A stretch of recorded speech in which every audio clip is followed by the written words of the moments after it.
Welcome to the Ear for Fear podcast, the horror movie podcast that boils and ghouls and dead alike are screaming for. Don't be afraid to listen as Rick and the Creeps bore their way into your brains, slither down onto your arteries, into your still beating hearts.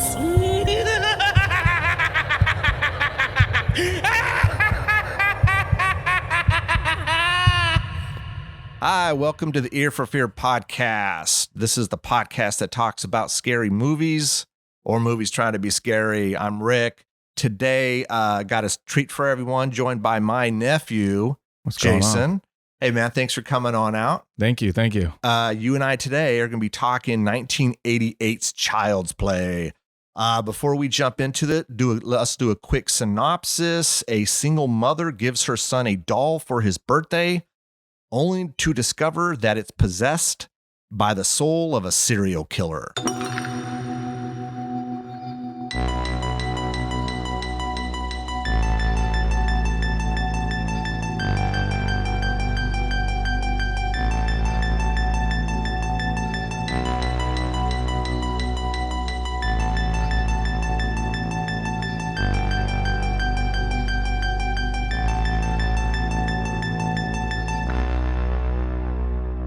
All right, man. So, Child's Play. You recommended this, right? Yeah. This now is Child's. I know you love Chucky. Like Yes. Chucky is probably your favorite like horror It icon. is. Okay. Yeah. And now would you say Child's Play like this original? Is it? I mean, you don't think it kind of holds up a little bit? You still like it, but because you love the idea of Chucky, but you feel this one maybe is a little dated. Which is your favorite Child's Play movie? It's Bride of Chucky. But see, you got to understand, I was born in 95. I know. Yeah. The movie came out before I was born. 88. 88. Okay, so- I actually worked at the movie theater when this came out. Are you serious? I did, yeah. Yeah. Do you remember, and this might be before your time, remember the old Cinedomes? The one right off of Greenback by the freeway, 80 and Greenback. It's still there. It is, Century. Yeah. But back in the day when I worked there were these big domes. Oh. And they tore the domes down and to make it more modern. And I worked in the old Cinedomes. Oh, see, I don't remember any of that. Anyone that listens to us that's local, that may be a little older, like say older than you, closer to my age, they're going to go, oh yeah, the domes. But I worked there for like 2 years. I just know Century off 80. Yeah. It's all like new and fancy now, but back in the day, it was the Cinedomes. It was like these cool domes. And then what they did is they tore them down and they built this other theater, and that's fine. I get it, but I mean, I worked there for a couple years. I like the domes. Like in Reno, there's a theater dome. I worked at that one too. Did you? Yes. Oh my god, it's still there. I think I'm like a theater hoe. I've been around.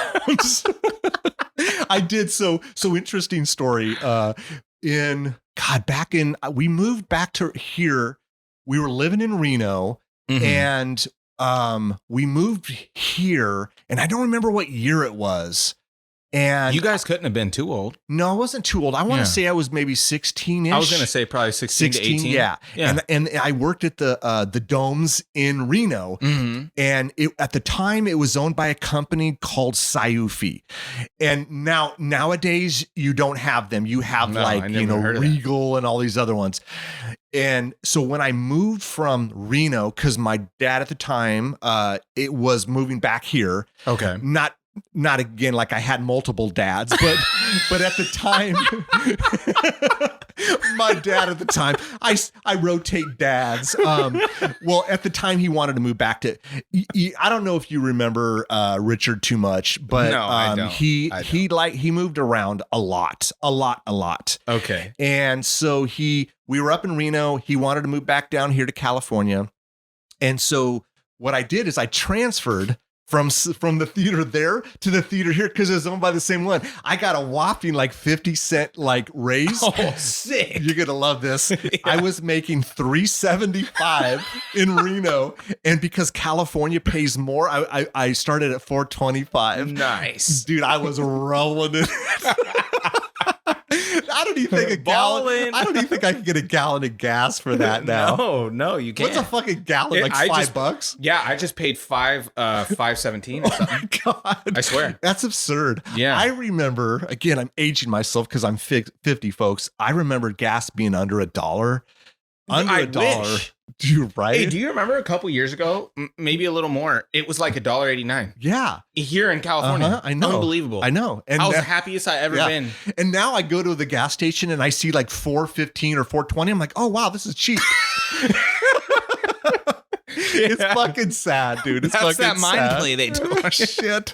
Anyways, so I don't even know how the hell we got onto the Me domes. either. Oh, because when I was working at the theater when this came out. Yeah.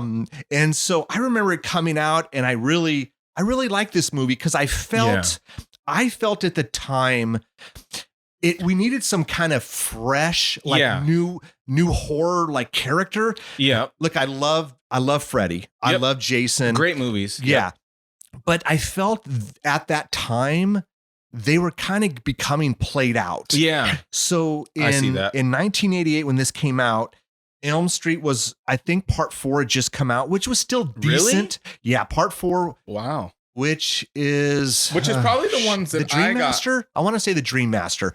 Now it's still a decent movie. Is that the one where the chick was in the bathtub? No, the bathtub scene is part 1. Is that part 1? Part 1, yeah, Really? with Heather Langenkamp. Yeah. Part 4. Okay. Part 4 is I think it's the Dream Master, and that's when they introduce.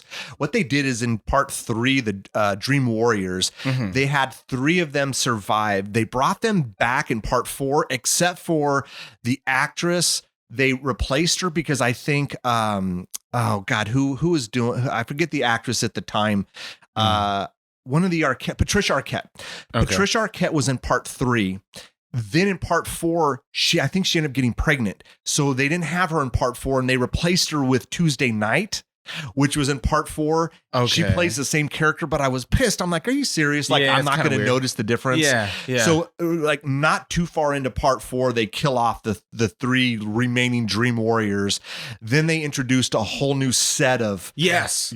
Okay, and that's yes. part 4. If you ever saw part 4, it's the cockroach one where this one girl turns and she basically is working out, and then she ends up turning into a cockroach. No, I did not see that. That one's really cool. The movie itself I'm gonna watch is okay. it now that you said it, Yeah. but I've never seen that one. You never seen part 4? It's honestly to me. To be honest, I Yeah. seen I seen the bathtub one, Yeah. and then I've seen all the Freddy vs. Jasons. Oh, the Freddy versus Jason. All yeah. no, I didn't see any. Of them. Yeah, no, you're not missing.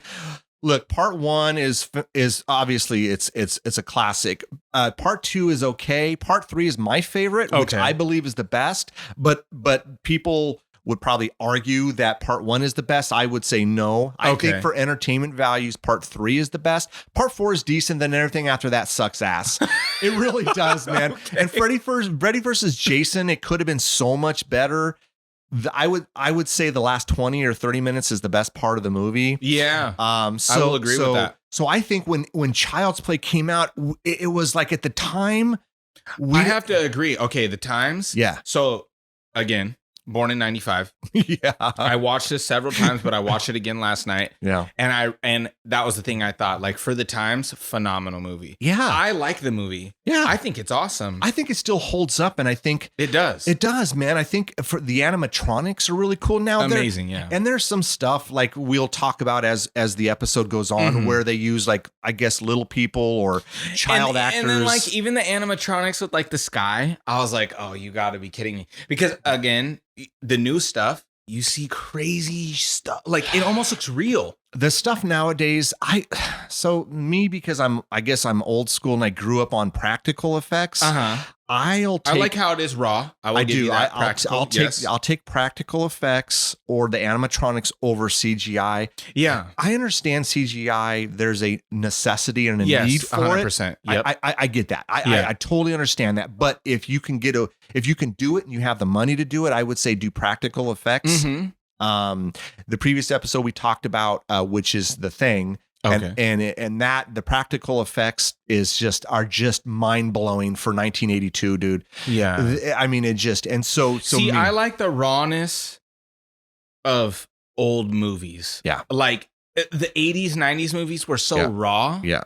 I loved it. Like I watch movies nowadays and I'm just like, oh my gosh. Like I know that they're CGI. I'm just like, for the most part, they are. Yeah. Don't get me wrong. Phenomenal movies. Like the movies that come out nowadays, I'm like, wow, you guys are very impressive. Yeah. But the rawness of those 80s, 90s movies, especially and including this movie, the 1988 Child's Play. Yeah. Phenomenal. Yeah. That rawness of where you feel it. Yeah. Like when you watch the movie, you feel it. Yeah. It's a real 1980s movie. Yeah. You get all the rawness of the movie. And last night when I watched it again, I was like, okay. I love that you can actually feel it. Nowadays, if they made a Child's Play like that, which they did, in what was it, 19? No, I didn't even watch 2019, I heard it's complete I didn't watch shit. It. Yeah.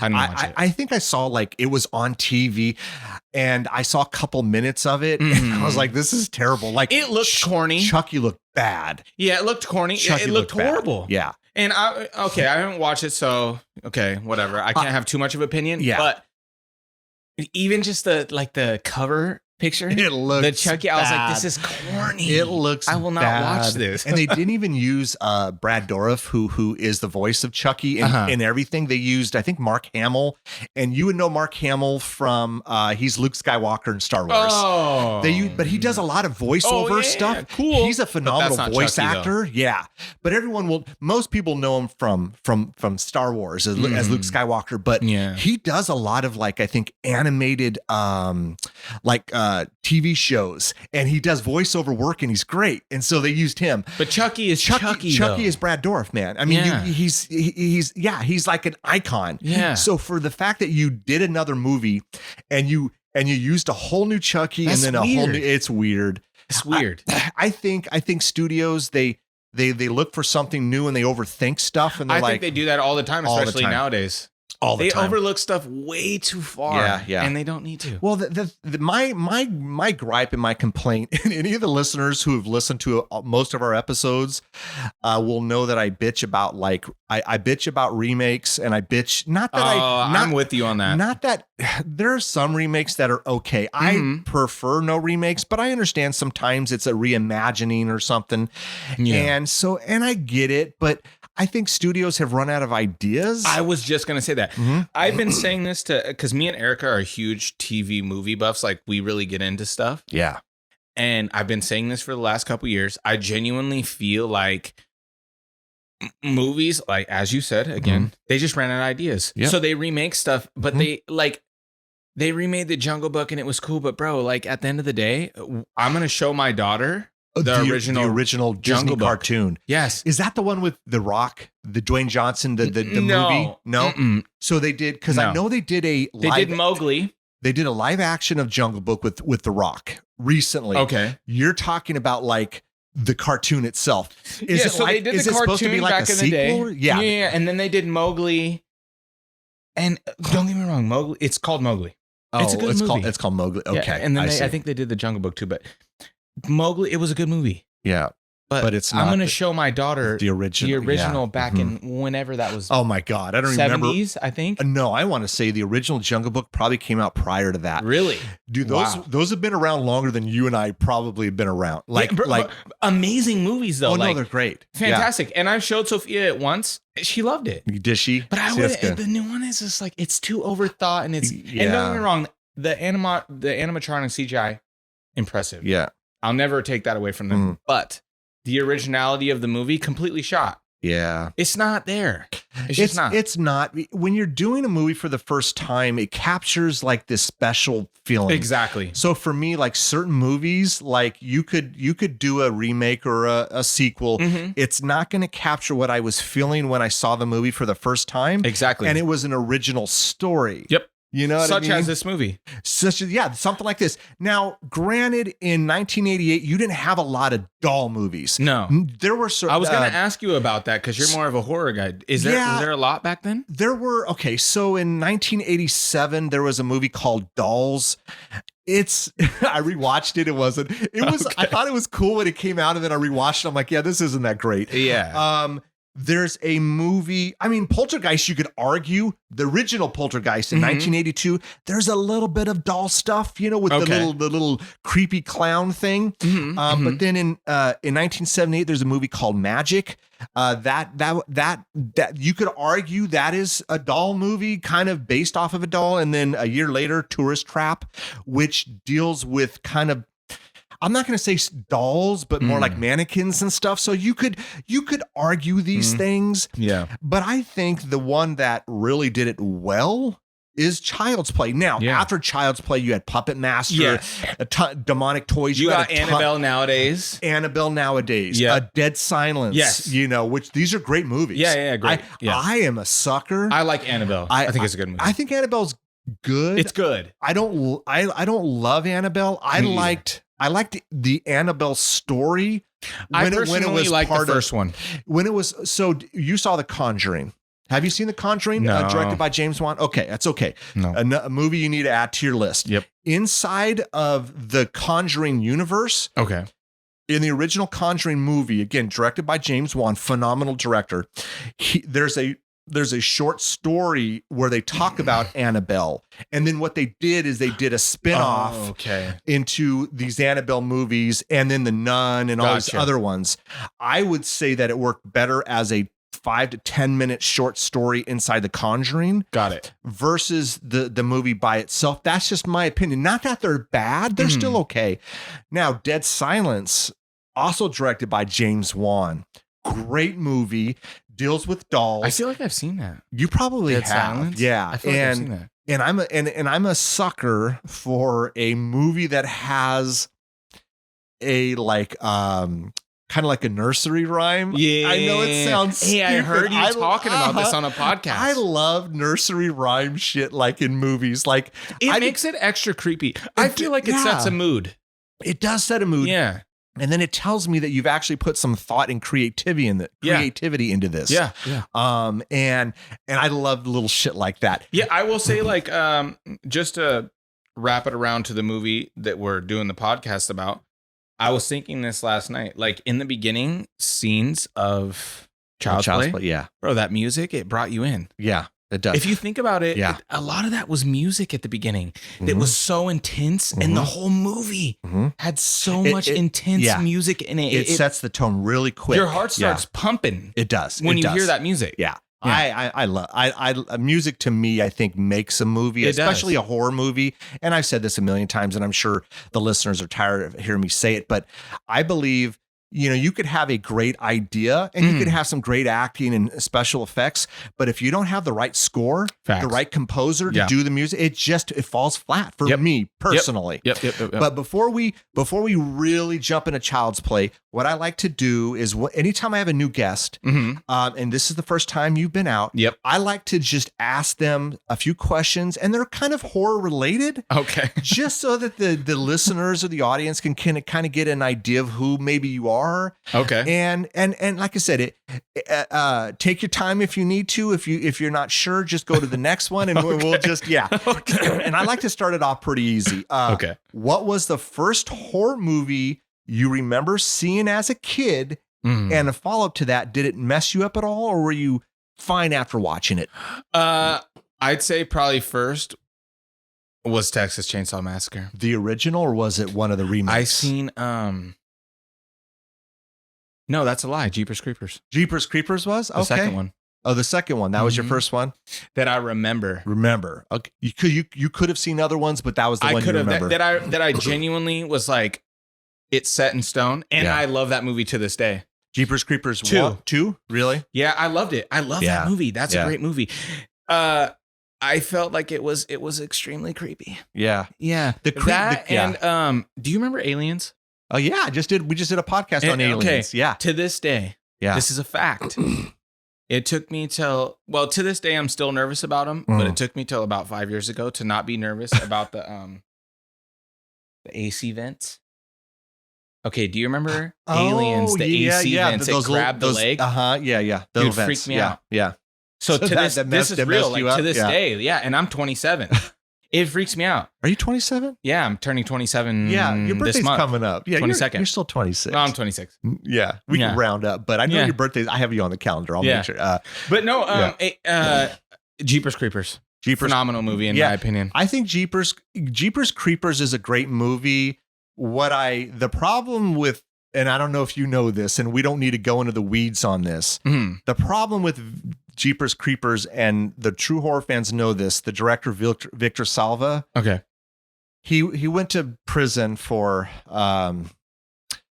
stuff with kids. Oh. And that's as far as I'll say about that. Yeah, I don't like and that. so I know it's bad. And so what you have to do is you have to remove that versus the art. Yeah. Because I think Jeepers Creepers. I don't like the guy now. No. But the movie at the end of the day. Movie's great. Yeah, no. Jeepers Creepers 1 and 2 are really good. 1 is kind of my makes favorite. you wonder, like Creepers, and he was high school kids. No, I could. Like I said, I could go into the weeds on that, and I'll do that after the podcast episode, so that and I can tell you some stuff, and then you're going to look at the movie differently now. But we won't do that for this episode. Yeah. But most of the people know Victor Salva. I did not know that. Yeah, it's okay. It's okay. Yeah, I don't really like that. Yeah, no, it's bad. Yeah. So all right. So if someone dared you, would you sleep inside of a coffin for a night? Yeah, 100%. Are you kidding me? Yeah. Yeah, I figured you would. Yeah. I don't know if I could. Oh, dude, 100%. Really? So to me, I get claustrophobic. Okay, so now I'm going to agree with you. I am one of the most claustrophobic people you'd probably ever like. Yeah. I freak out and cry. Yeah. But there's a difference between being held down and being freely inside of a box. True. It's a little different. Now, if I'm held down, you're going to see the most claustrophobic human you've ever seen in your life. I go crazy. I'm going to freak out. I remember some of my uncles when I was younger, they used to torture me with they would sit on me or put a pillow on me. Dude, that happened to me. So my Uncle Scott, you know him. Oh, yeah, Scott Anthony, yeah. He, me and him got into a little argument. I'm going to make this very short and sweet. Me and him got in a little argument when I was living at my grandma's house. And he was 4 years older than me. Yeah. I was probably 8 at the time. So he was 12, yeah. 12-ish, yeah. Well, I wasn't living there. I was staying there for the weekend. Yeah. He had I had freaked out on him, so he had held me down like this. Right? Now, for the listeners who can't see, he held me down by my wrists and my legs, like he was just Mr. Billy Badass. Yeah, right? Yeah. Can I cuss on this? Is that cool? Yeah, absolutely. Okay. Yeah, he thought he was Mr. Billy Badass, and I ended up freaking out. And he was like, "Whoa, calm down." I can't. Held down, stuck like that is not good for me. Now, if someone said, "Hey, I dare you for even 24 hours to be in a coffin," no problem. You could do that. Yeah. Yeah. I mean, I don't think it would scare me, but the claustrophobic part of it would make kick, me. It would kick in. Yeah. The heart would pump. The other stuff wouldn't really I don't think I'm freaked out by it. Yeah. It's just the claustrophobic part of me would be like, I don't think I could do that. Now if someone wanted to pay me money, then I could, especially for then money, then I could probably definitely throw that. You know me and money. I know, 100%. I know. All right. So let's see. Question 3. What is the worst nightmare that you ever had as a child, or maybe a reoccurring dream that still haunts you to this day? Is this supposed to be a short answer or a long one? Hey, dude, give me whatever you got. Okay, man. So I've had a lot of, I think as humans, everybody has that dream where you fall forever. Oh, God, right? Yeah. Okay. Then there's those ones where you get in a fight and you can't punch. Oh, yeah. Okay. Yeah. Well, I had this really strange dream when I was living at the Rio Linda house. Mm-hmm. This is only a couple years ago. Yeah. This is the most, how would I say this? I remember this dream more than any dream. It's very vivid. Yeah. It's very vivid, and it's fresh, and it's stuck in your head. And it freaks me out. Yeah. Mm-hmm. So basically what happened was I used to have a routine. So I breed dogs. You know that? Yep. Mm-hmm. Breeding dogs, you stay up late night a lot of nights. You get used to it after years. Anyway, I had a routine every night. So my bedroom was upstairs. It's the only bedroom upstairs. Okay. My living room that we would watch. So we had 2 living rooms. Yeah. My living room that we watched TV in was on the other side of the house. Yeah. Yeah. I remember that. Yeah. Mm-hmm. So my routine every night was I'd watch TV, fall asleep on the couch. I'd wake up midnight, not literally midnight, but in the midst of the night. Yeah. I'd clean up the living room, put all the dishes away, go to bed. This is a normal thing that I did for months. Yeah. Okay, so one night, all I remember, now I talked to Erica about this, and she told me that never happened. I was like, oh, this isn't good. This is why this dream messes me up all the time. And I've told this to everyone. Yeah. So all I remember from that night was I fell asleep on the couch. I woke up on the couch. I put everything away that I normally would. I cleaned up the living room. I put the dishes away. I walked upstairs and fell asleep. Okay. Yeah. Okay. When I fell asleep upstairs, I had a dream that somebody, or a nightmare, that somebody ran into my house and quickly ran up my stairs. Okay? Oh, man. Like ran in and slammed the door, ran up the stairs. I woke up. Okay. And so my gun stays on the side of my bed. I keep it just for safety precautions on the side of my bed at all times. Sure. So I have my gun in my hand. It's like 3 a.m. and I'm waiting for somebody to come up the stairs. Oh, damn. So I fall asleep. Nobody comes up. I fall asleep. I wake up. Whatever. I wake up to something. Fall asleep again. Wake up in the morning at like 8 or 9. Throughout the whole day, I didn't ask Erica what happened that night till about 5 p.m. Yeah. Throughout the whole day, I couldn't help but feel like nothing happened. Okay. Yeah. So we're hanging out after I get all the dogs done. It's very chill. And I got the nerve to ask her because I was scared of the answer. Oh, more so than anything else. I was actually nervous of this answer. So I said, hey, where did I fall asleep last night?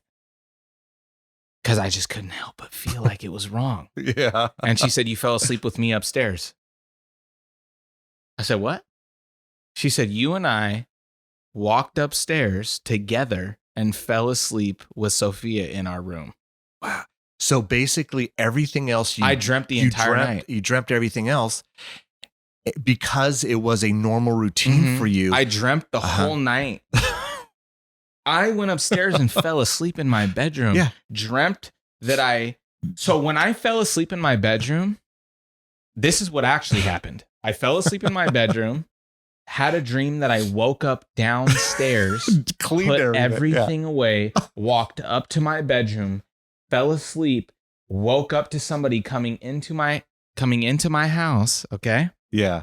Could you hear that? Cool. Yeah. I can hear that. Yeah. So I fell asleep. This is my dream. Fell asleep upstairs. My dream was I fell asleep downstairs, woke up downstairs, cleaned everything, walked upstairs, fell asleep with Erica, and dreamt inside of a dream. Okay, this is absurd. That someone ran into my house and ran up the stairs to get me. Dude, that's creepy. That's the freakiest dream. And still to this day, I cannot understand it. I've tried to understand how that all happened. And I think it was because simply based on what you just said, it was just routine. My brain had seen it so many times, I could build it without it being there. Exactly. Dreams are so strange. They're very weird. They really are. And they all have a meaning. I've always wanted to take maybe a class on dissecting dreams and what they mean. Yeah. Because I'm 50. I have 2 to 3 reoccurring dreams that I've had for probably since I was in high school. Yeah. High school. Me too. Okay, so you know what's weird is they say that reoccurring dreams can't happen. Absolute false. Oh, that's bullshit. That's bullshit. They do. 100%. I have this one, and I don't want to go, like I said, I don't want to spend a ton of time. I have this one, and I know what it means. Yeah. I have this one where I can't remember my locker combination. So basically the whole semester, I've never gotten my books out of the locker. And there's a class. What a movie that would be, dude, right? Like a school. and there's a class that I've not showed up to the entire semester, but I now show up to it at the end of the semester, and I have to somehow pass this fucking class. I know nothing. Now, what I know it means is back when I was in, I want to say I was a sophomore. Okay. It was the last day of school, and I blew off this presentation because we were going camping. This is real life. This is real life. Okay. So I was a sophomore. My best friend and I at the time, we were going to hang out. We were going camping with a bunch of other friends. And what a cool time back then. Yeah, you actually go camping really, with friends. Dude, it was really cool. That's awesome. And so I was supposed to do this presentation, and I was only going to do it in front of my teacher. Now, I have a thing about talking in front of a group of people. I can't do it, dude. If it's like the dog world, I can do it all day. Or social media, easy. I'm talking in front of myself and just post it. But when I was either in school, you remember this? Remember you had to do like a book report or a presentation? Scared the hell out of me. Scared the hell out of me. No matter what I did, I would freak out. So what I originally did was I blew off this presentation, and then my teacher said, "Look, Rick, you can make it up. You just have to show up at the end of school on the last day of school and do the presentation for me." Yeah. I had everything. I said, fuck that. So I blew it off. I went camping and she failed me. So I moved to California, and this is when you're in Reno. Yeah, I was in Reno. Okay. And I was going to Worcester. Remember Worcester? Yes, I do. It's still there to this day. Still today. Yeah. Yeah. And so I moved down here, and then when I was going through all my credits, she failed me. So I had to go to stupid night school to make up for that class. And if I had just gone to do the presentation, none of that would happen. That I know is why I have that reoccurring dream, dude. That makes a lot of sense, for actually. 30 odd years, and it won't go away. And I hate it, man. Yeah. I hate it. But I know that's the reason. Yeah, that makes a lot of sense, honestly. Anyways, I know we went in the weeds on that one. Yeah, that's okay. Hilarious, though. That's awesome. Yeah. So question 4, if you were given the death penalty, what would your last meal be? That's a tough one, dude. That's a tough one. For me, not so much. So mom. Yeah. My mom. Oh, yeah. Makes me the same meal every year for my birthday since I was as long as I can remember. That's not our famous tacos, is it? Nope. I always used to give her shit because I love those tacos. Hey, Uncle, stop there. No, okay, those tacos are good. First of all, your mother's tacos are phenomenal. My sister, by the way. What was funny is every time I would call her out of the blue, she would make tacos, and so I would say, "Is that all you make is tacos?" So it's like a joke that her and I have. But anyways, what's the meal that she makes you? If I was on the death penalty, my last meal would be steak with a baked potato, corn on the cob, green beans, and a salad. That's a good meal. Mm-hmm. That's a good meal. That's my mom's birthday meal since I could remember. So I don't know if you know this, but Grandma makes me stuffed cabbage rolls for my birthday. Oh, fire. Dude, they're fire, dude. Yeah. Fire. And Grandma can cook her ass off. Grandma can cook. Yeah. And what makes it is this gravy. Oh my God, the gravy's fucking phenomenal, dude. But it's, every year. I want to eat now. Dude, I know, I'm fucking starving. Every year she goes, it comes up and I'm like, okay, well, I want my cabbage rolls. Yeah, dude. Even to this day, with me living, my mom lives in Reno. I live in California. Still to this day, if she comes to the house, that's what every time. That's a killer meal. That's my meal. That's a fucking meal right there. Yeah, dude. I love it. Dude, serious. Like it meets all the food groups. Yeah, every one of them. The only one you're missing is fruit, and even then the tomatoes are in it. So you could say like some sort of bread, but you're like, yeah, fuck that. I got room. I got all garlic bread. Yeah, garlic bread. That's what I'm saying. Oh shit. All right. So 2 more questions. Do you believe in hell? And if so, what do you think hell looks like? That's a tough one, man. I don't know. I don't know how to answer this without it sounding really just strange, I guess. I mean, be strange, man. I mean, it's a horror podcast. Be as strange as you know. Yeah. I mean, I guess. Yeah. I think the reason I believe in it is because I believe in there's got to be something after, right? So like, and I believe in something as you're here. So I very much trust energy. Yeah. If your self energy every day is very positive, most things in life happen very positively. Besides the things you can control, such as death in a family member. Exactly. But that's just going to happen. Yep. I truly believe that your energy speaks very much words here and after.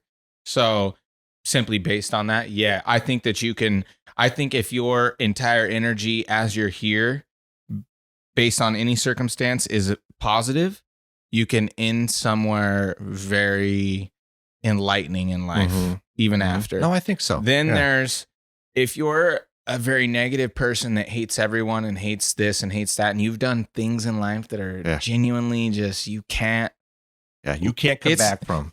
Even the higher powers can't. I think it takes a lot to get there. I don't think you just get there for being a mean person every day. I think so. If you get there, it's an energy, not. I think it's you. When you go, it's who your mind really was. Your hell is you, not like this fucking devil who's like, oh, I'm gonna fuck you over for the next infinity amount of years. I think it's like, if your mind really sucks and you're that dark of a human, when you go, you live that. That's because you lived it here. Yeah. If you lived it here in the land of absolute more than opportunity, you can get anything you want in this life. When you're gone, you're going to be so upset about it. It's just nothing. There's nothing you can do about it. Do you think that their version of hell is like how they lived, but just magnified, like to some extreme? Yeah, because it's just, you gotta think, right? If you're here you're a living human being, and you hate life, and your life just quote unquote sucks. Yeah.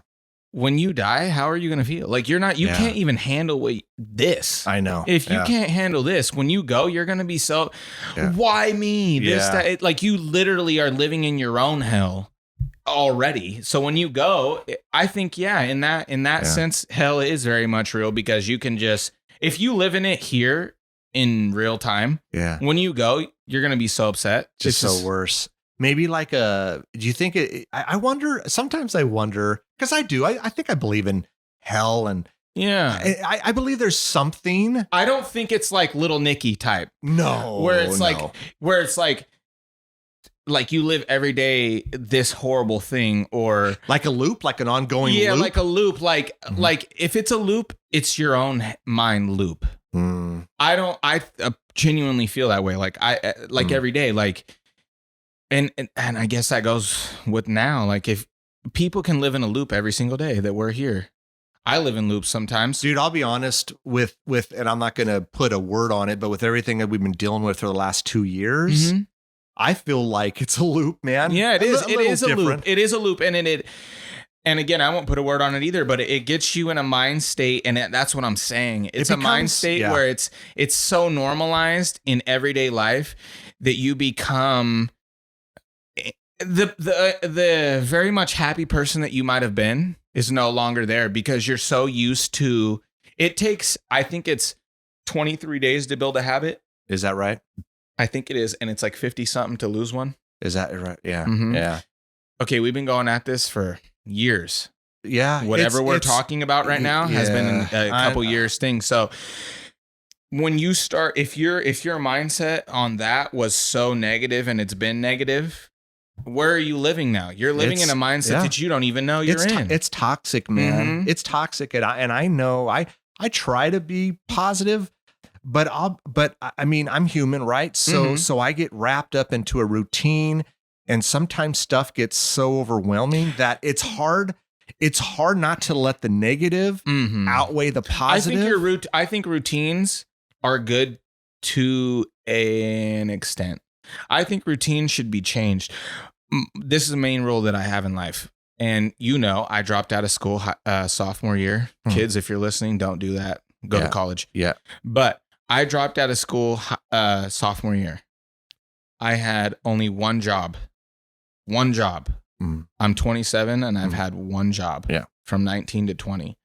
And the reason being is I cannot deal with routine. I can deal with routine to an extent.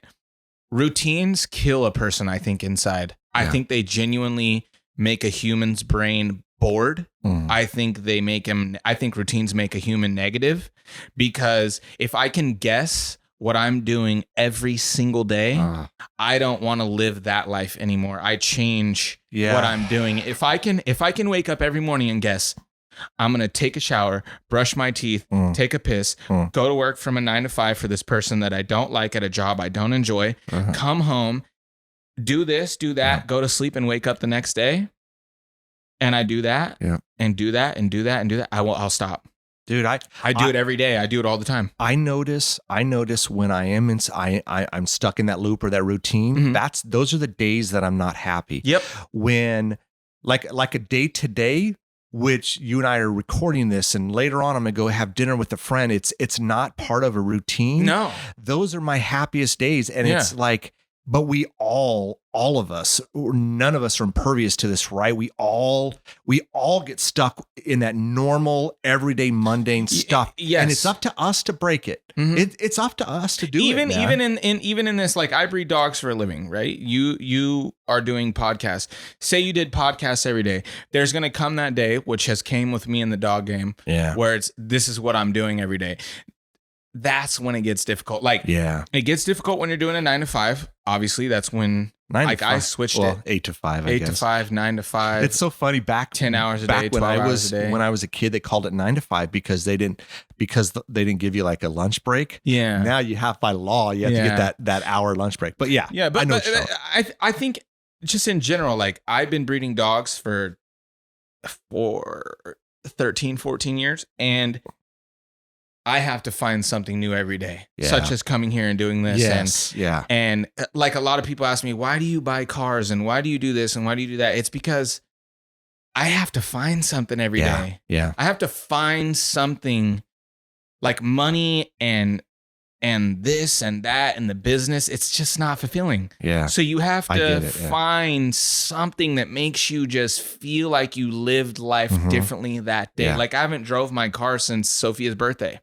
Oh, yeah. That was last week. That was a week ago today. Yeah. So today when I left, I drove my car and I felt great. Yeah. I was like, oh my God, this is amazing. I know. Because it's just different. It's different. Yeah. Man. So even if you had, let's say, quit your job and you were doing podcasts and you've been doing, and you did podcasts for the next 2 years, 3 years, 4 years, there's going to come that day where you're just like, I wake up every day, I do podcasts, this is what I do. There's going to come that challenge of, what can I do today to make me not routine? And again, my point, I just feel like routine, it's good. It's good. There's nothing wrong with some routine. It's a structure. I think structure over the word routine is a lot better. Structure is insanely good to have. If you have structure, that is phenomenal. And I'm a very, you know this. You out of everybody I know in this world, you are very structured. I am very structured. Yeah. And but I do get roped up into that routine. Yes. And I'm sick of that routine, bro. It sucks, bro. I'm tired of it. It's like, you and I have talked about, and I won't go too far into this, but you and I have talked about, even with my mom, like, doing different stuff in life. Different stuff. Because your structure is impressive. And so is my mother's. And I'm getting there, but I'm a lot younger than you guys. And I admire the structure you have. I would never say get rid of that. Yeah. I would never say anything really. Don't get rid of your routine if you don't want to, but your structure, don't get rid of. Your routine, if you don't like it, change it. And that's where I'm at right now. Yeah. Is my routine. I'm done with my routine. Yeah. I'm sick of it. Yeah. I'll still keep my structure. And that to me is, and going, sorry to cut you off, go back to this, but I have to tie everything in for the listeners. That to me is living in a quote unquote hell every day. Yeah. And after. Yeah. My own opinion, but keep going. Yeah, no, that's good, man. I know we're rambling a little bit, but I'm all about getting into the weeds on stuff, especially if it's relevant. I believe all of this is relevant, and since this is the first time you're coming out, I want us to talk about all this stuff. And since I asked the question, I got that answer, and I love it. Last one before we actually start talking about Child's Play. Hopefully, no one's tuned out yet. We'll get there, folks. Last question, and this is very relevant. Would you buy a doll that you knew was haunted? Watching last night's movie, absolutely fucking not. Yo, there is no way in hell I would ever. Now, okay. So to double back on that, I would buy a doll that would come to life. I would not buy a doll that would not listen to me, not understand, and would be haunted. And if he was that guy right there on the table, Chucky, fuck no. Now, if every kid's dream is to have a toy, such as a Pokemon or a Chucky, or this, that, and the third that talked to you and was your guy, that was your buddy, to the moon and back, of course. If it was like that, every day. But if it's like that crazy little fucker right there, I mean, oh no, bro. Because so interesting. So this is a good leeway into the movie, and now we're going to start talking about the movie. And if you haven't seen Child's Play, turn us off, come back, because there's full spoilers. Yeah. The thing is with Chucky is, you know, he basically throws his soul into this doll because he's dying. Insane. He's dying. Yeah. And so his ultimate goal is to get out of the doll. Yeah. And get into, in this movie, I thought it was eternal life is really what he was trying to do. That's what it seemed like when he was talking to the guy, the ritual guy. Oh, that is John. And I think his character's name is Dr. Death, which I don't remember them calling him Dr. Death, but his name is John. I think the idea is that you can transfer, but maybe if you kept transferring it, that you're eternal. Yeah. Because he tried to transfer it. He transferred it into the dog, tried to transfer it into the kid. I feel like that's eternal. I think that was his goal. Was because remember when he said, when he went to the ritual guy's house, John, he said that, I thought all of don't quote it. Yeah. Don't quote it. But quote unquote, eternal life, whatever. Yeah. Don't quote it. Was fake. I thought you were pulling my chain. Yeah. But it was really real. I think his genuine was that. Just living forever. It could be a situation where like he transfers it to say, Andy, which is played by Alex Vincent. Mm-hmm. And then maybe if Andy ever gets older, but it's really Chucky, right? Mm-hmm. But in Andy's body, then he just transfers again and he can keep living and living. Yep. And he goes and goes. Possible. Yep. It's possible. Again, he said, whoever you revealed your true self to originally, so he could wait 100 years and choose a kid again. He could. He could be like, "Hey, I'm this." Yeah. And by rule, if you're the kid doesn't have to believe him. It's just by rule. And what this was, I guess, some like, because I guess John was like, he was teaching him some Haitian like Creole or something. So it's kind of like something. It's kind of like voodoo. Voodoo right? is basically what I took it as. Yeah. I took it as voodoo. Yeah. And so he had a voodoo doll that he stabbed. Yeah, the voodoo doll. So I mean, obviously this shit works. See, this is what was funny. If you dissect some of the dialogue, right? Chucky goes, well, I didn't believe any of that stuff.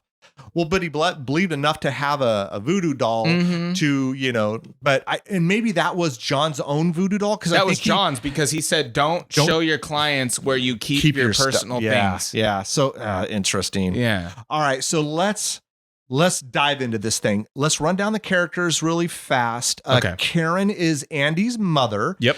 Andy is the kid. Detective Norris is played by Chris Sarandon, and which blew my mind when I realized who that was last night. He played in a lot of stuff. Chris Sarandon was in a lot of stuff. This movie's directed by Tom Holland. Tom Holland also directed the original Fright Night, which Chris Sarandon was in. Got it. Okay. And and I don't know if you knew this, but he's the voice of Jack Skellington from Nightmare Before Christmas. No way, I didn't know that. He's in other stuff too. Wow. But that's the stuff I remember him by. Chucky, as we know, where Charles Lee Ray is played by Brad Dourif. Mm-hmm. Interesting enough, I didn't know this, and maybe you read this, but what they did is they took the name Charles Lee Ray and they took bits and pieces from actual killers. So Charles Manson would be Charles. Yeah. And then Lee Harvey Oswald, who assassinated, well, we won't go into that, but quote unquote assassinated John F. Kennedy. That's where the Lee comes in. And Ray, I think, was a person who had maybe assassinated Martin Luther King. I'm not positive on that. I think that was the case. That's how they formed this Charles Lee Ray. Crazy. I did not know that. that? Maggie or Aunt Maggie. We didn't see her too long because about what was that 5 minutes? 10 total? minutes. Santos, I think, was maybe the detective or the partner. I think it was. Yeah, was he like he was like his partner or something? And then Doctor, I don't know. It's Ardmore, Eddie Caputo, which is. He's not not Charlie Ray's the guy who he's like his cohort in crime. Yeah. And then of course John. Yeah. There's other little characters, but nothing major. No. What we know is at the beginning, what I love about this movie is they go straight into it. Oh yeah. There's no dicking around, no. dude. They're straight into this thing. The movie starts off with action. And I love that. And especially in horror movies, you kind of got to start out quick. Yep. Because you only got them for 90 minutes. So you got to cram everything in. Yeah. So Charles Lee Ray, or Chucky, who's the Lakeshore Strangler, is running away from Detective Norris. Yep. He shoots him. He ends up in a and I think Eddie Caputo drives off, and he's like, so he drives off because he sees the police. Mm-hmm. He's inside of a toy store, gets shot again, knows he's gonna die. Yeah. Let me transfer my soul. It's worth a shot, right? I don't, he transfers his and it really soul, worked. and it really works into a good guy doll. Yeah. Now, what's funny about these dolls is they're loosely based off of a doll from the 80s called it was My Buddy doll. Now, people my age will remember this. I don't. So what's interesting is it was about maybe mid 80s, and I can't remember, it was by Hasbro. And Hasbro, I don't know if Hasbro's still around, but they were Hasbro's around, I believe. Hasbro's still around? I believe so. They were a huge toy manufacturer. Yeah. They did a doll called My Buddy. And I remember these commercials, dude. They were catchy. And it had a song, and it was something like, my buddy and me like to climb up a tree. My buddy and me, we're the best friends, or something shit like that. He did a 50 Cent song, My buddy. My buddy. But that was the song, dude. Oh, no. Dude, I remember the commercials, and I used to sing it. And this was like mid 80s or something. And it was so catchy, but the good guy doll was loosely based off of that. If you go and search a My Buddy doll, it's got overalls. Okay. It's got like a striped shirt, but it doesn't have red hair. Okay. So dude, that doll, by the way, extremely creepy. Like extremely creepy. Before he became real life, that doll's creepy, bro. It's creepy. Yeah. Yeah, it is creepy. Yeah, like when you look at him, you're just like, what the hell? Like the creepy hair. Yeah. Just the very awkward smile, how he moved his face. Yeah. Oh, like, yeah. It was just weird. Yeah. It was creepy. It is creepy. Yeah. It's scary. Yeah. It's scary. I mean, a doll coming to life is already scary enough, Yeah, but then scary. when you execute it right with this, and I think the way they did it, it's a little unsettling, and it's very like dude, when I was watching it, I realized they're suspenseful that whole entire movie. Mm-hmm. Every single scene, the build up for Chucky to actually come to life took like fucking, what was it, 35, 40 minutes? It did. Just for him to come to life was so suspenseful when it happened. Yep. I can't remember what when the phone rang when Maggie, I got nervous. Oh yeah, when Aunt Maggie jumped, I was like, oh my God. Yeah. And then a couple other things happened, and I just jumped, like, because it's so much suspense. You're waiting for him to come to life. You know what's going to happen. What's funny is I've seen it so many times, and I know the scene is coming where he's gonna basically hit her or throw that little hammer. Oh yeah, and then she's gonna get scared and fly out the window. Yeah. But it's still scary. It still startles me, you know. Yeah, because the buildup is crazy. It is, man. And so we know Chucky, the serial killer, is now in the doll. Yeah, and so Andy, which is the boy, he has a birthday. Yep, and he loves good guys. Yep. The kid, I don't think, ever takes off the good guy pajamas. He doesn't the entire movie. He's got toys and stuff. And so he's thinking there's a present over there that looks like it could be the size of the good guy box. Yep. And he's like, all right. And dude, what was up with that shitty ass breakfast? Like, I know he's a kid, but holy shit, he burns the toast, puts on a whole like cube of butter on there. It wasn't a cube. That was like a fucking, you know those butter like loaves, the rolls. Yeah. It was in wax like, paper. Yeah. It was like half of one of those. Dude, it was like ridiculous. And then he's pouring milk everywhere inside of his good guy cereal, spills it fucking everywhere, and goes to give it to to his mom. His mom's all nice about it. I know, she's all nice. I was thinking, fuck you, go clean that shit up. Because he spilled it everywhere. You can't get milk out of that. No, I was kidding.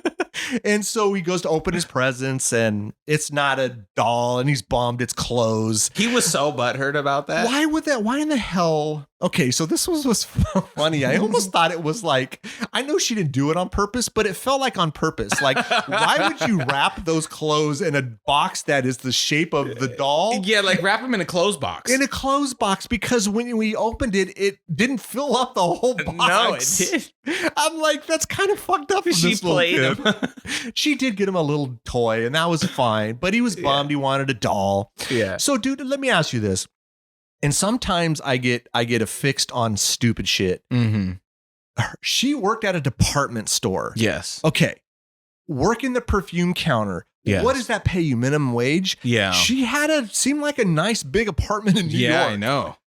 I mean, it was pretty large, right? Yeah, it wasn't like some. It was like studio. a couple bedrooms, dude. It was like in New York. Like nowadays, that's like $8,000 a month. Is that $8,000? I don't quote, but it's like ridiculous. I'm like, shit, seriously. I mean, maybe she gets a bunch of perfume sales or something. I don't know, but it was just something I was thinking about. I'm like, because it was big. I could see if it was a tiny little studio, like her and Andy shared the same bedroom, and the bedroom was really the kitchen and the living room combined. Yeah, she had a bedroom. Dude, she had two bedrooms, a kitchen, at least one or two living rooms. Yeah, it was like 2 living rooms. You're right. So I don't know.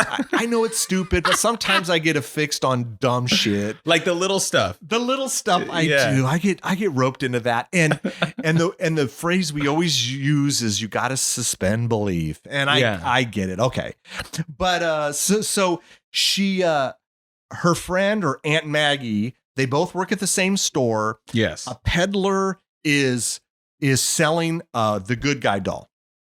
Yes. So, and he looks like this, I don't know, dude, what does he look like? A bum? He's a homeless guy. He's a homeless guy with a cart. Mm-hmm. He sells it to her for $50. Yeah. Of course. And he probably does a whole ton of drugs. So he just needed the money for some drugs. Yep. And what we're going to eventually find out is that it was found near the toy store where Charles Lee Ray. So, okay. Yeah. I do have one question. Yeah. He took, now this was just something small, again, the little stuff. Yeah. He took that doll out of the box and put the ritual in it.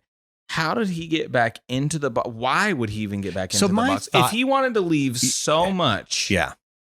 This is my guess. So the building blows up, right? Like the lightning comes down and blows up. And my guess is they probably had to somehow clean it up. And maybe the box and the doll were by each other. Okay, I'll give you that. And they put it in there. And then this homeless guy found it and sells it. Okay. And so, because someone calls in sick, Karen has to work some shift, and Maggie's like, look, I'll watch Andy for you. Mm-hmm. So she watches Andy while Karen is working, and it's time for bed. But there's a news thing on the TV that talks about Eddie Caputo has escaped. Yep. And of course, Eddie Caputo, it was his partner that he has vowed. Charles Lee Ray's. I'm going to kill you. Yeah. And I'm going to kill when he's Detective doing that. Norris. When he's doing that. Yeah. Yeah. And so he wants to find out. So he wants to watch the news, and which is weird because it's like, why would a doll watch the news? Yeah.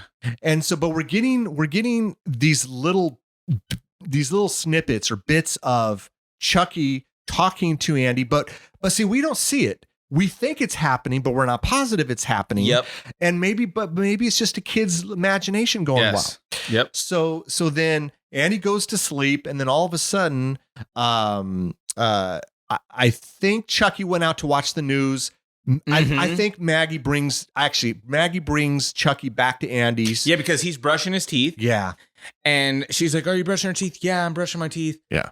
Then the TV comes on and she thinks it's a joke. Yeah. And she's a little irritated because it's like, well, why didn't you listen to me? Yeah. Well, I didn't do that. It must have been Chucky. Yeah. And she's, of course, not having it. Yeah. None of us would have it. We're like, yeah, you did it. Come on. Yeah. And so then Andy goes to sleep, and then there's some noises and she's freaked out. And then of course Karen calls just to check in, but she's startled. She sees it looks like maybe flour was spilled on the ground. Kitchen floor. Yep. And on the counter. Yep. And then when she goes to clean it up, she comes up and gets the hammer, the little good guy's hammer to the face. Yeah. And she gets scared and she falls out the window and of course, several stories up, hits the car and dies. Yeah. And so it had to have been like 8 or 9 stories. Oh, dude, at least, it was so high. I like the building though. I like those cool old elevators. Those old elevators. That was sick. Those are cool, man. When the first scene with the elevator, I was like, oh, that's awesome. Yeah. Yeah. And so then she gets off of work, comes home and of course sees all the police are outside. She runs up, finds that Andy's still okay, but hey, Maggie's dead. Mm-hmm. And Detective Norris is a little skeptical because they find small little footprints on the counter that look like could be made by a kid. Yep. And he's wearing the good guy's shoes. He is. Now, I was thinking about this, and again, do they Andy's, I don't know what his shoe size is. It was excessively bigger than the doll's. Right. So you're going to know. And along with, think about this. If a kid gets on the counter, he's going to use his hands to pull himself up. There was no handprints anywhere on that entire flower just bed. The little tiny footprints that, and so then when Andy goes to bed, he sees Chucky sitting on must have been like a rocking chair or something, and sees the flower on the shoes. He runs out, hey, I know who did it, Chucky. None of them believe him. Yeah. None of them believe him. Yeah. And so I did have a sympathy for the kid. Like there has to come a point where a kid says something so many times, it's like, okay, at least check. Like when he came out to tell his mom, it was like, as a parent, I would have at least went to check. But I think it's just because it's me. Yeah. I would have been like, okay, what are you talking about? All right, I'll go check. Yeah. Yeah. It's like, come on, like you're not going to, the kid has said it 35 times. I know. He's not going to lie every single time. Okay, as kids, you over exaggerate things. But there comes that kids, point. Your stories always change. Yeah. His stories the never same. change. Never changes. Nope. And then he says something too. It's like, well, your son. And when he says something like, Chucky's real name is Charles Lee Ray, and he killed Aunt Maggie because she was a real bitch and deserved it. I'm thinking, you don't, as the mother, you don't think this is not characteristic of what he's like? Yeah, like you've known him forever. Forever. This is not him. So would you? I think I would question that a little. Yeah, where the hell? Okay, did what that are you come from? talking about? Yeah. You know. And so, so the next day they go to school, and she drops him off. And then he doesn't. Leaves. Yeah, he leaves. He doesn't really go into school, but he leaves. And then I was thinking about this. I mean, how old is he at this time? He's got to be 8, 6 9. to 8, something like that. Tops, he's like 8. Tops is 8. He somehow hops on a train and knows how to use a subway and has the money for the subway. Yeah. I don't know. Again, it's little stupid things. Yeah. And then he's going into like the ghetto. Like this is not a nice area. No, it's like the worst area in the whole city. It's got to be, and I don't know where this was, but it's got to be a bad area. Yeah. And so then it was in Chicago. Was it Chicago? It's Chicago. It's Chicago. Okay, dude, it wasn't New York. No, okay. It's Chicago. I thought it was New York too. I looked it up last night. It's Chicago. It's Chicago. Okay, makes sense. Okay, so I think I said New York earlier on. So Chicago. Yeah. But look, ghetto is bad, man. Yeah. Ghetto is ghetto, right? No matter where we at. Chicago is like, oh my God. I've never been to Chicago is bad. Like Chicago, it's the hood. Areas of Chicago. Yeah, like no, not all of Chicago. Yeah. But the hood part of Chicago is Chicago. It's I compare it to like every place you go to, no matter what state or country. Oh my God, it's bad everywhere. It's like there's sections of bad. There's always sections, no matter what state or country you go to. There's like great areas, and then there's bad areas. It's what it's called economics. Yeah, it's just the way it is. And so where Eddie Caputo was at. He was hiding out, by the way. This rundown, just shitty ass house. Like, dude, this was the only house in like the whole lot. Abandoned, right? This is again little things, and I know I shouldn't say it, but if you're in an abandoned house, this is clearly abandoned. It has rats everywhere. The water probably doesn't work. How the hell did the gas work? Gas, as we know, only works when you pay the bill. Yeah. Eddie Caputo ain't paying the bill. He was sitting there cold. Dude, seriously. Yeah, like, he's not paying the bill for this thing. No. Again, suspend belief. It works for It is kind of weird. It works for the scene because we're gonna have this explosion. Chucky turns on the stove. Eddie Caputo's hearing voices and so he goes into the kitchen to shoot and blows the house up. Yeah. Okay. All right. Fine. Yeah, I believe that. Okay. Sure. Yeah. You know. And then because the gas leak. Yeah. And then Karen, the mother, gets called to the precinct, and Andy is there with the doll. And again, he seems to be all these places where people are dying. Yeah. So it's starting to look a little weird. Mm-hmm. And so I'm trying to think where we're at now. Oh, that's right. Because they're talking to Andy and he's telling him, hey, it's Chucky. Yeah. There's a doctor that's listening in, probably through one of those. It was through one of those transparent glasses. The glass, yeah. Yep. And so they think, or one-way glasses, not transparent. One-way glass. Yeah. I knew what you meant. Yeah. And so they think it's best that the doctor takes Andy for a few days to probably do some tests. Mm-hmm. And in the meantime, to think if he's crazy, yeah, or to diagnose if he's crazy. Or not. Are you crazy or what? Yeah. And so, then they go. Karen takes the doll back home because Andy's going to the doctor, and then she's starting to think in her head like, none of this shit is adding up. Yeah. And I, and like, well, God, what Andy's saying sounds crazy, but all of a sudden now we got 2 dead people, and he, And so she goes to look at the box. The batteries fall out. Mm-hmm. So, okay, stop you right there. Yeah. Erica was like, I hate this part. When she realizes that the batteries are like... Had Erica seen Child's Play before yes, this? Multiple times. Okay. Yeah.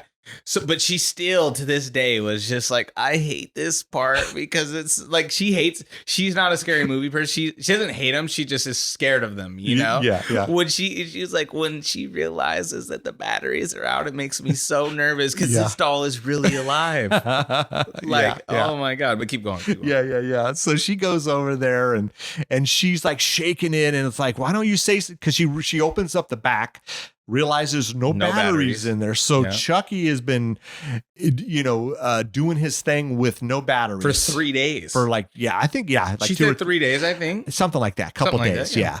And so then the doll falls. He goes underneath the couch, and then she grabs it, and then it's like, okay. So I had to stop right there. Yeah.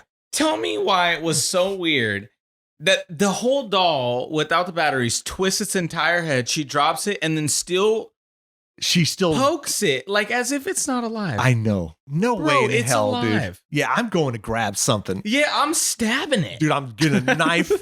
I'm getting a bat. A gun. Whatever you have. Whatever you have that you think will work for a broken beer bottle if you absolutely shit, whatever, man. You drink wine and you got one of those openers, got that little thing. She drinks a lot of wine. She probably does, right? Remember in the movie they drank wine, didn't they? I don't know if they were drinking wine. No, I don't think so. Oh, I'm tripping. Okay, my bad. I was watching a different show. You're probably watching a different I was movie. watching a couple of shows last night. My bad. I'm sure she probably does have a little bit of wine.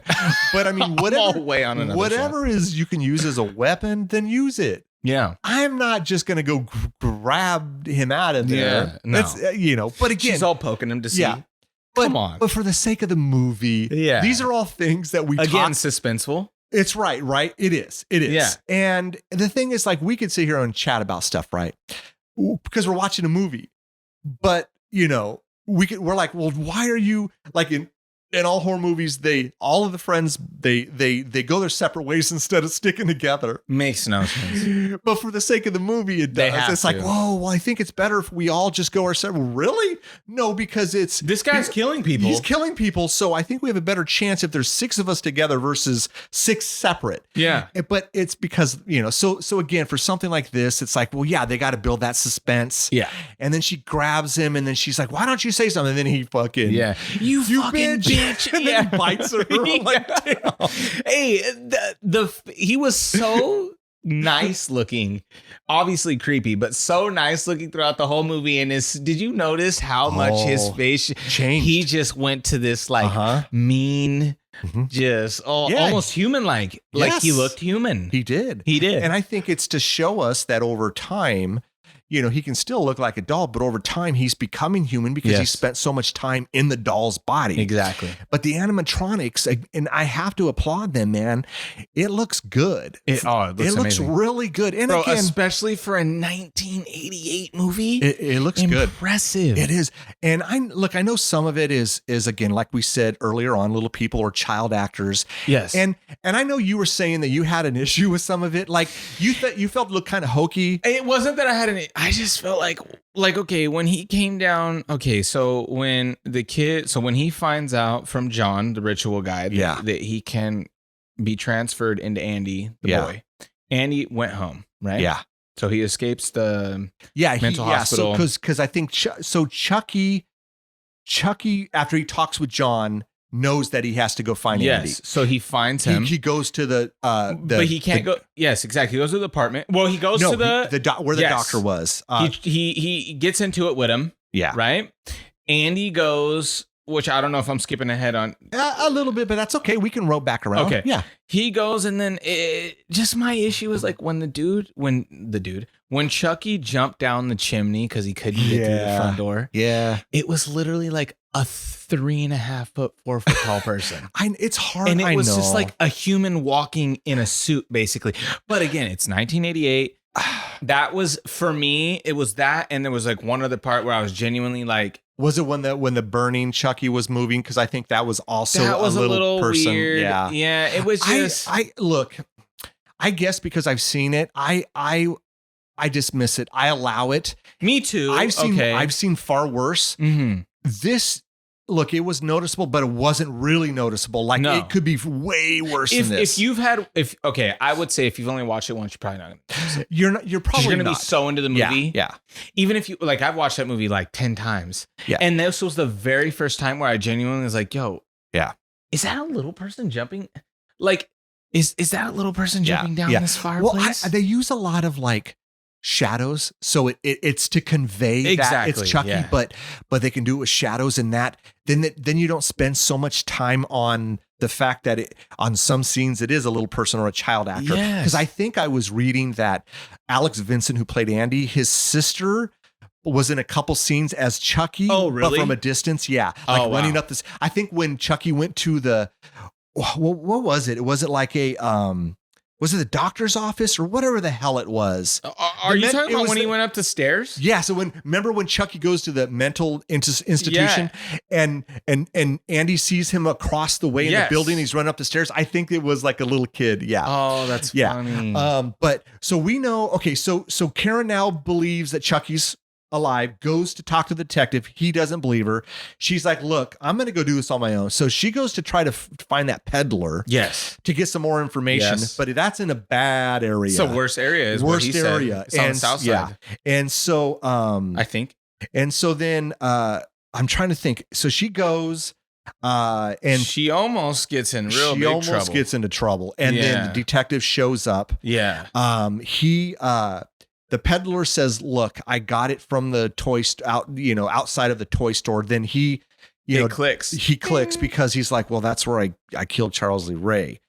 But he's still not sold, And so he goes back to his precinct to get the folder on Charles Lee Ray. Yes. And he starts, reading up on it. Well, Chucky's in the car. Yeah. And he starts to strangle him with like a cord. Yep. And Detective Norris. Yeah, Detective Norris. And he starts to lose control of the car. Chucky has a knife. He's stabbing it through the seat. None of these hit him, by the way. Yeah. Which, okay, whatever. And then the car crashes. It flips over. Mm-hmm. And then he knows now Chucky is real. And the car's flipped over. He does have his gun, and Chucky is kind of messing with him, right? He's running around the car, and he's kind of and he has that knife. And then, which, by the way, looked like a toy knife. it looked a little bit like a toy knife, but not terrible. Yeah. No, not terrible. And then, but Chucky thinks he's invincible. He does. He thinks he's invincible here, but he takes a bullet. Yeah. When he goes at Detective Norris, he takes a bullet and he's like, ah, shit.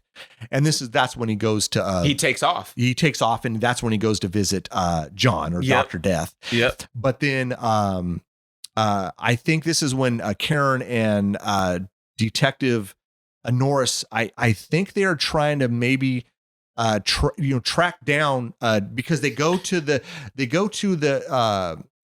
there's a I don't know, I think they go to where Charles Lee Ray used to live, and there's all of that artwork that shows kind of like the voodoo stuff. He had got there first. He came there right after. Correct. Yeah.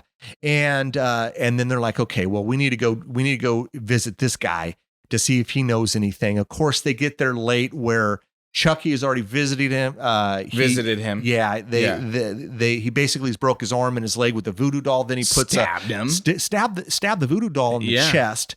So he's dying, but he lives long enough to tell them, hey, you're going to have to. Your son's in danger, basically. Yes. Yeah. You have to get there before the ritual is done. Exactly. Yeah. And so they, after Chucky goes to the mental place or the mental institution, whatever this is. Yes. Yeah. I guess because it was like a child's mental institution too. It wasn't like grown people. Those were all children that were there. That's remember? Sad. Yeah. Because I remember the mother was asking, the little girl, the little blonde girl. Yeah. And she goes, yeah, I saw a doll here. And so, but Chucky, Andy sees Chucky, that he's coming to get him. Mm-hmm. And that's what I'll tell you. Look, I mean, I'm sure it's hard being a child actor, you know? Yeah. And there are some great ones out there, and then there's some good ones. And there are some scenes in this movie that are very convincing with Alex Vincent as Andy. Mm-hmm. 2 scenes for me. When he gets mad at Chucky for not saying anything and he punches him. Dude, that felt at the real. precinct. Yeah. And then when he's in his room and he's scared that Chucky's going to get him and he's starts like crying. Bro. He's like really crying. Yeah. Like those are really good. Those are convincing. Yeah. Those are convincing. Yeah. And so, but he is able to get out of the room, but Chucky finds him in another room. And the doctor comes in, and the doctor's trying to console him, or basically trying to calm him down. Like, look.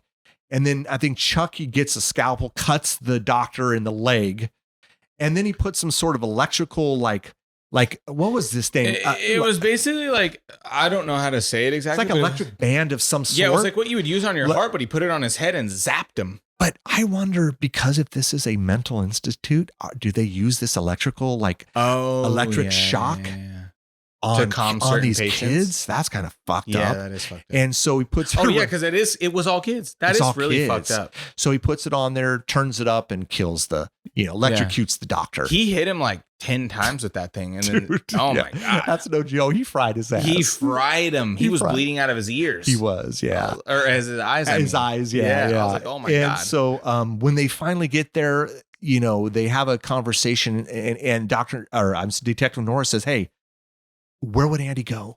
Well, he would go home. I've always told him to go home. Yep. And there's a key under the mat. Yep. Isn't it? That's such a it's so funny. Like, everyone puts a key under the mat or a rock or something. Yeah. It's like, get a little more creative, because I think if I'm a thief, I know that you're either putting it under a mat or under a rock. But anywhere right by the front door. Yeah. So get a little more creative. Yeah. Whatever. So he gets inside the house. He barricades the doors. He goes into his closet and he sees his bat.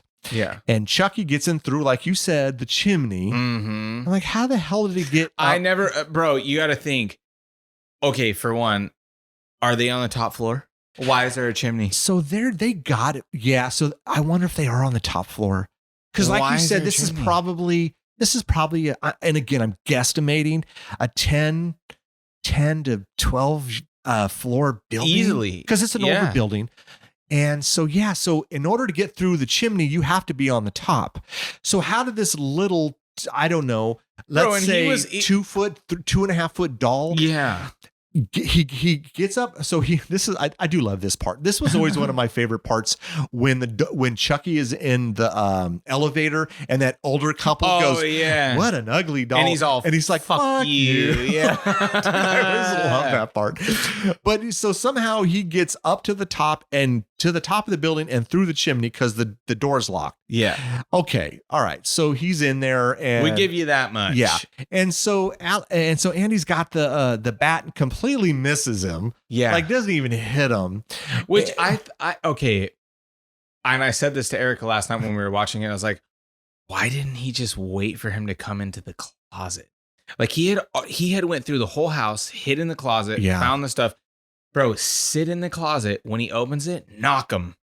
Well, like okay, so to his defense, this is my only explanation. You don't want to be locked in the closet, right? Have you ever been in a closet and try to swing a bat? Yeah, you can't really swing it. You can't. It's just narrow. But I mean, okay, that good guy's bat was what, 14 inches? It was no, it was probably maybe a 24 to 30. Oh, okay. I'll say a 24-inch 24 inch max. Yeah, something like that. I guess 2 feet. No, you're not gonna be able to swing. Where he was at made sense, but hit the fucker, man. I don't know. Yeah. I mean, but he misses and then he fully missed. Dude, and then he's running through the house, and then I think Chucky gets him with the bat. He clocks him with the bat. He clocks him on the head.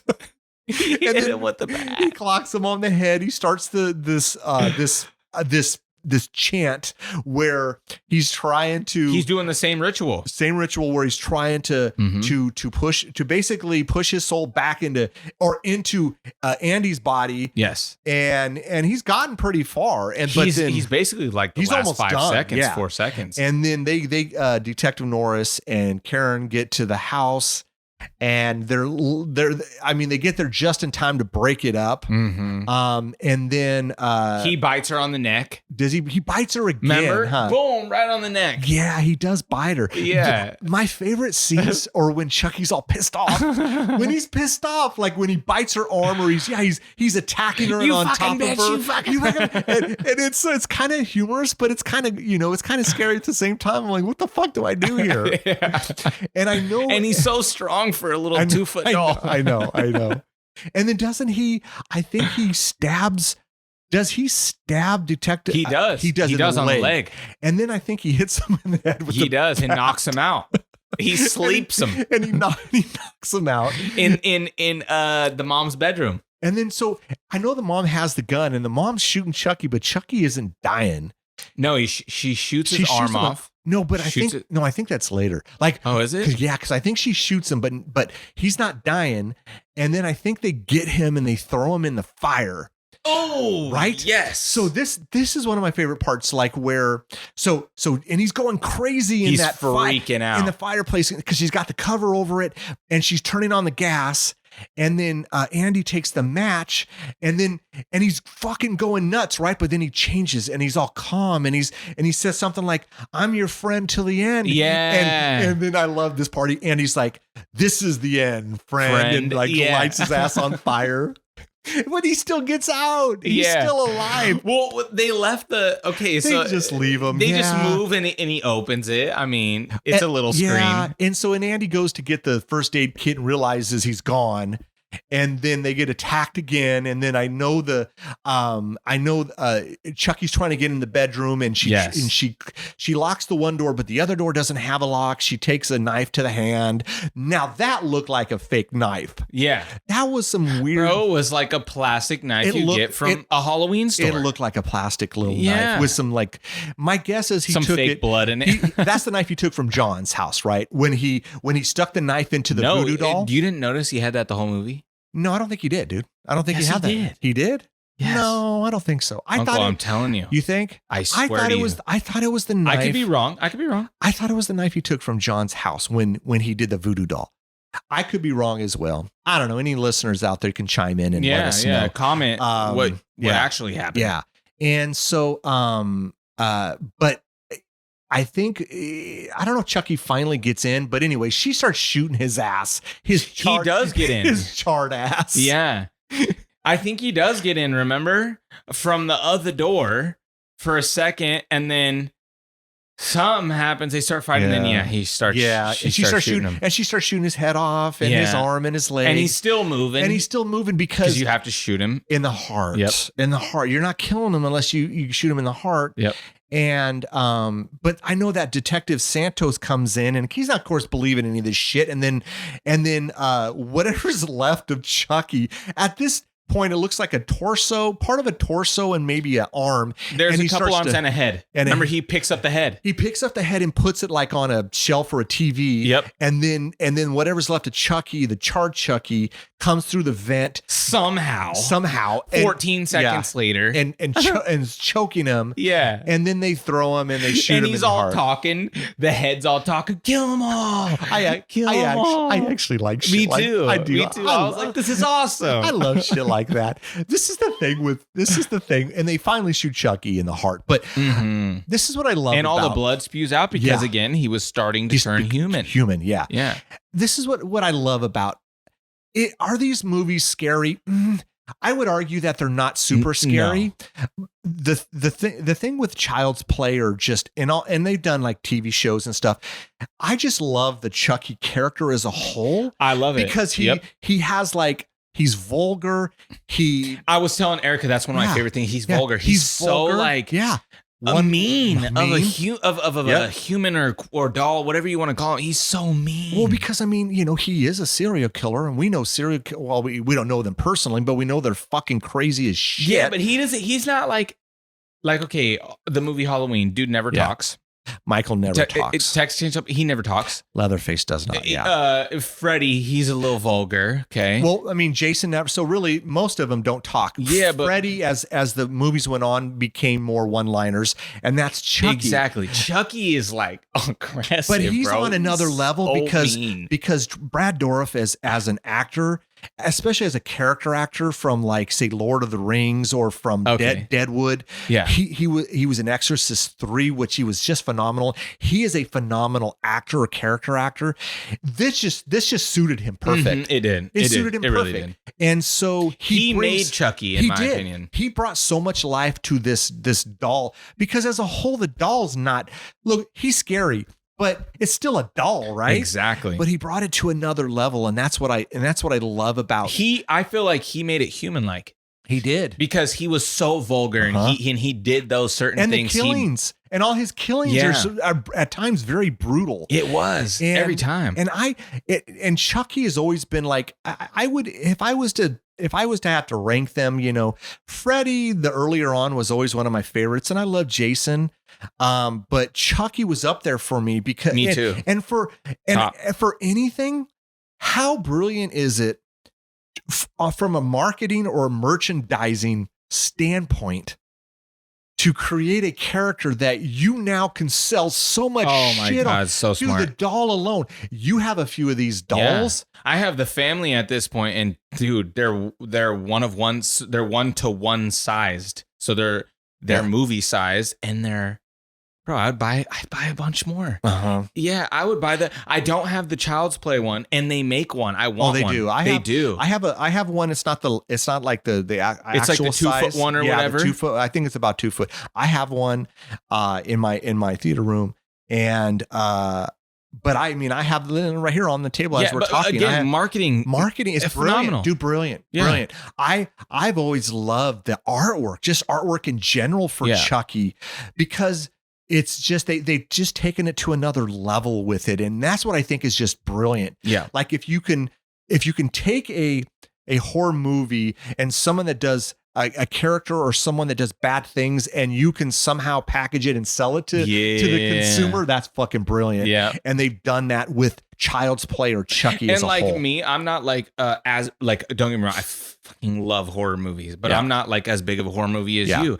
And even still, I bought those dolls because I genuinely like the artwork. Yeah, love the artwork. Like, it's so precise. The way that guy did those dolls, if you looked at the movie and compared it, it is identical. Yeah. It is so precise. Yeah. It's awesome. No, I love artwork just in general. Yeah. But there's a few I'm not gonna say franchises. Child's Play is a franchise, but a movie that I love is Killer Clowns from Outer Space. Yeah. You were telling me about that. The marketing and the artwork from it, dude, I'm a sucker. Anytime I'm anywhere and I see something, I buy it. Yeah. Even though I don't have any room for it, Yeah. I buy it because it just somehow resonates with me. I just dig it. And the same with Chucky and Child's Play. There's other stuff I like. I mean, I love the Jasons and Freddy and Halloween, but I don't know, from a marketing standpoint, I don't think you can't get much better than absolutely killing a movie, which I think this one, it did 33,200,000 and some odd box office. That's more than all the other Chuckies. On top of that, I think it was 10 million out of country, and then if you market it to that point where it does that number. Oh yeah. And that's back in 88. That's amazing. Yeah. Now I know nowadays $1 billion is what people are doing. 500 million. Okay, but we're talking about 1988. That's phenomenal. It's a lot of money. It's a lot of money. I'll take 33 million today. Like, it's a lot of money. And then on top of the dolls. Oh, absolutely, dude. Insane. Yeah. Marketing is insane. Yeah. And you remember, dude, like horror movies, majority of horror movies you make for nothing. Yeah. Nothing. Dude, the budget on this probably wasn't that much. No, it wasn't that much. And that's the thing with horror movies. And again, I'm not comparing horror movies to pornos. Let me make my point. You make a porno on the smallest of budgets. Yes. Horror movies are the same, you know, and then what happens is if these hit, oh man, dude, the profit is just humongous. Yeah. You know, and that's the thing with, these types of movies, especially a Child's Play. I don't know what it was made for in 88, but I guarantee you because if a movie doesn't make money, you're not going to see a ton of sequels. No, they did what, 5? I don't know how many sequels 4? They've done, but they've done a lot. And then the new TV show that they've done. What new TV show? Oh, there's a TV show. It came out last year. It's on, I think you can find it on Sci-Fi, but it's just called Chucky. I started to watch it. I got a little bored with it. I got to watch it. Yeah, you should check it out. Yeah. And that came out, I think, last year. And that has a lot of the, Brad Dourif is in it. That's awesome. So yeah. I did not even know that. It's not bad. I don't know. I guess I got a little bored and I haven't revisited. How many seasons? Right now it's just one season. Okay. I think they've picked it up for a second season, and I don't remember how many episodes. I'm going to say maybe 8 to 10. And they're good. I think you would dig it. I don't know. I got to this point where I got a little bored with it and I turned it off, and maybe I'll revisit it. But yeah. But yeah, man, I mean, that's Child's Play. I know we probably talked a lot longer than people thought, but hey, it's okay. This is your first time on, and typically I like to talk a little more and get into the weeds on stuff, which is I think what we did. Anything that you can think of that we didn't talk about, like that? I feel like we knocked that entire movie from start to finish. I think we talked about like just about everything. I do have a question. Yeah. Okay, so I had watched the very first Chucky I had ever watched was The Bride of Chucky. Okay. So I had always wondered how this movie tied into that movie. Like, how is it that he got burned and then all of a sudden, like, so he transferred. So in part two, he somehow, I'm trying to remember. It's been a while since I watched part 2. Part of the doll that burned was recycled, I think, into a new doll, and then they were making dolls again, and somehow he came alive again, and then it's like part of his soul was something. Doll? Yeah, I don't know if it was part of the soul or something like that, and then he came back.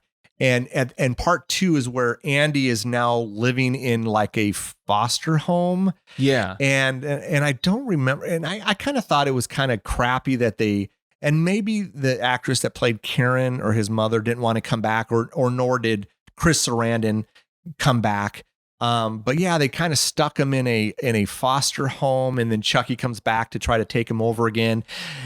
Yeah, and then part 3, I think he's at like some sort of military school, and then I want to say that's part 3, and I want to say part 4, I think, is probably Bride of Chucky. Bride of Chucky, which is a very good one. Dude, that movie It's a great was movie. solid. And is that I when, loved it. And I think that's when they eventually introduced oh God, what's the character's name? Glenn? Is the that son? No, no. Okay. Because the son was the next movie after I can't that. even think of the actress's name right now. Jennifer Tilly. The blonde chick. Yeah.